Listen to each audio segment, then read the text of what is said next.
AITA for suing my neighbor after their kid trespassed and fell into my koi pond?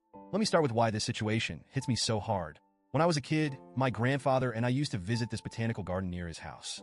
It had a gorgeous koi pond, and we'd sit there for hours feeding the fish, watching them glide through the water. He'd tell me about how koi symbolize perseverance and how they swim upstream against the current like little warriors. When my grandfather passed away, it left a huge hole in my life. I wanted something to keep his memory alive, so I decided to build my own koi pond. It took years of saving up, learning about koi care, and planning, but eventually, I created my dream pond, a Japanese-style garden right in my backyard.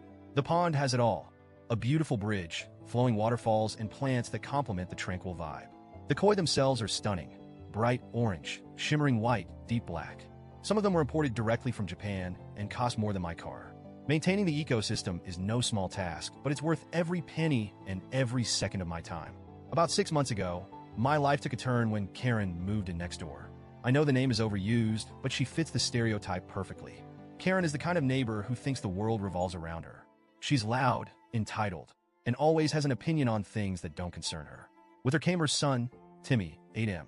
At first, I thought Timmy was just a curious, playful kid.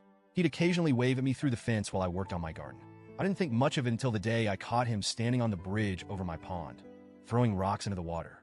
I calmly walked over and said, "Hey buddy, you can't be here. This is private property." Timmy just looked at me, shrugged, and said, "But I want to see the fish." I walked him back to his house and explained the situation to Karen. "Karen?" She laughed. "Oh, Timmy loves animals. Don't worry, he's harmless." I told her as politely as I could that my pond isn't just a decoration. It's a delicate ecosystem that requires a lot of care. Karen brushed it off and said, "Boys will be boys."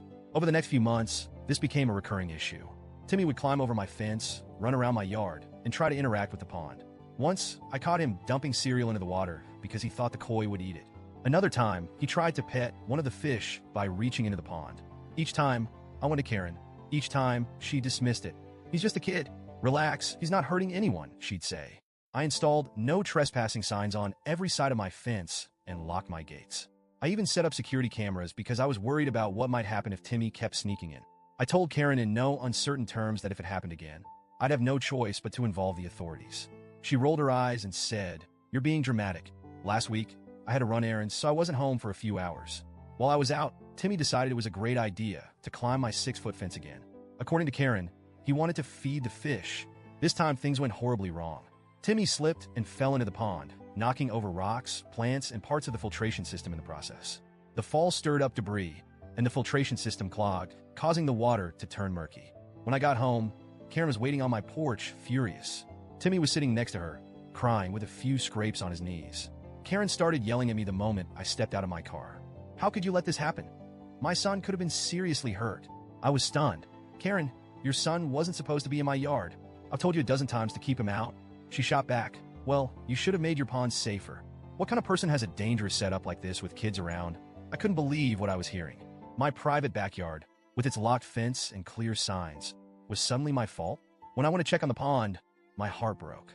Several of my koi were floating lifelessly on the surface, stressed to death by the chaos.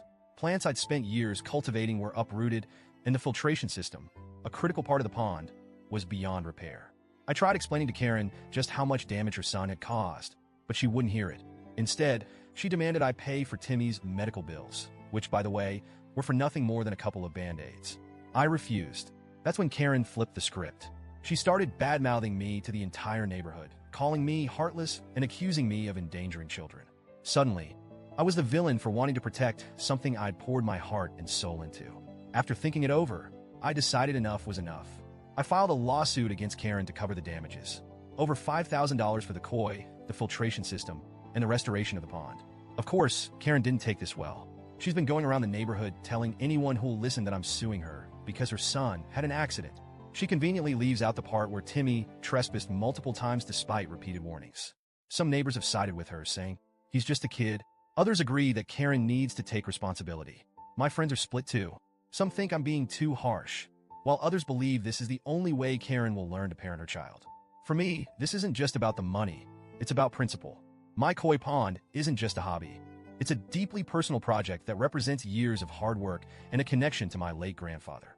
To have it destroyed because someone didn't want to set boundaries for their kid, it feels like a punch in the gut. I didn't want to go down the legal route, but what else could I do? Karen refuses to take responsibility, and I can't let this slide. If I let her walk all over me now, what's to stop her from letting Timmy destroy someone else's property in the future? So, Reddit, AITA for suing my neighbor after her kid trespassed and ruined something so precious to me? Or should I have let it go because, as Karen loves to say, boys will be boys?